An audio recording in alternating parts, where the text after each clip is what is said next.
Assalamualaikum warahmatullahi wabarakatuh. Nama saya Nurfida Pratista Dipa, mahasiswi jurusan Psikologi program e-learning kelas D. Hari ini ingin menjelaskan atau mempresentasikan tentang apa itu hipotesis penelitian. Yang pertama adalah apa yang dimaksud dengan hipotesis. Hipotesis berasal dari dua penggalan kata, yaitu hipo yang artinya lemah atau di bawah, dan tesa yang artinya kebenaran. Jadi hipotesis adalah suatu kebenaran yang masih lemah, maka perlu diuji untuk menegaskan apakah hipotesis itu bisa diterima atau tidak berdasarkan fakta atau data empirik yang telah dikumpulkan dalam penelitian.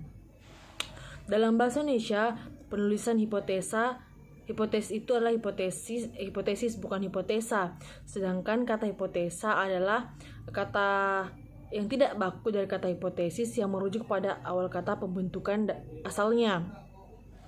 Sementara kandungannya sama-sama, yaitu sesuatu yang dianggap benar dan masih harus dibuktikan kebenarannya.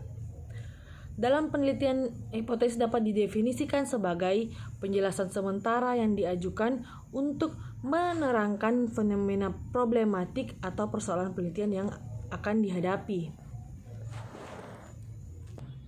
Salah satu cara dalam menyusun hipotesis adalah dengan merujuk pada hasil-hasil studi sebelumnya, yaitu setelah melakukan kajian literatur terhadap hasil-hasil studi sebelumnya. Ciri-ciri perumusan hipotesa yang baik adalah hipotesis yang baik adalah rumusan dalam kalimat deklaratif, rumusan mengekspresikan korelasi antar dua variabel atau lebih. Yang ketiga itu merupakan jawaban tentatif atau sementara terhadap permasalahan. Yang keempat itu memungkinkan untuk dibuktikan secara empirik. Hal ini ditentukan oleh keterukuran variabel dan keterujian korelasi. Yang kelima itu cakupan yang jelas, singkat dan spesifik. Dan yang terakhir adalah berkaitan dengan teori yang telah mapan. Contoh hipotesis yaitu agar diperoleh gambaran yang jelas tentang hipotesis. Contohnya itu, pada suatu hari seorang mahasiswa menghidupkan mesin motornya untuk berangkat kuliah. Setelah kunci motor pada posisi on, ternyata mesin motor tidak hidup.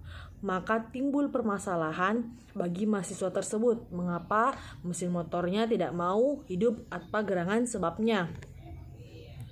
Berdasarkan teoritis yang pernah dipelajari sang mahasiswa dan berdasarkan pengalaman empirik yang telah diperolehnya, maka timbul teoritis yang paling mungkin atau dugaan yang beralasan logis sebagai berikut. Misalnya, mesin motor tidak mau hidup karena 1. BBM-nya habis, yang kedua itu businya kotor, atau yang ketiga acunya lemah.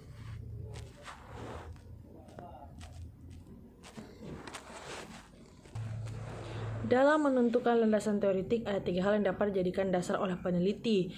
Yang pertama itu teori yang telah mapan yang berkaitan dengan permasalahan penelitian yang dihadapi. Yang kedua itu fakta empirik atau informasi yang diketahui dari penelitian terdahulu. Yang ketiga itu konsep atau teori imajinatif peneliti sendiri atau asumsi peneliti itu yang dimunculkan dalam rangka melengkapi teori dan fakta empirik di atas agar dapat menjawab permasalahan penelitian yang dihadapi.